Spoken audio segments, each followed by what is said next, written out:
Breaking Vidarbha, अंदाज तोच वृत्त नव्हे। हिंगणघाट आगाराला मिळाल्या 4 नवीन बसेस।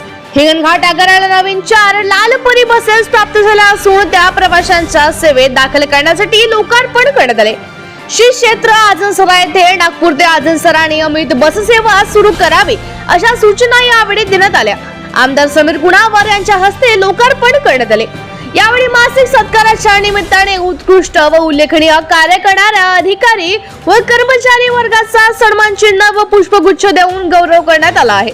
त्यांच्या समर्पित सेवेमुळेच प्रवाशांना दर्जेदार सुविधा उपलब्ध होत आहेत। या प्रसंगी नगरपालिका बांधकाम सभापती चंद्रकांत मावळे, नगरसेवक सोनू गवळी, नगरसेवक अतुल नंदा गवळी, नगरसेवक रोहित हांडे, देवा पडोडे, डॉक्टर विजय परबत, विभागीय आगार व्यवस्थापक स्वाती तांबे, आगार व्यवस्थापक गौतम शेंडे उपस्थित होते।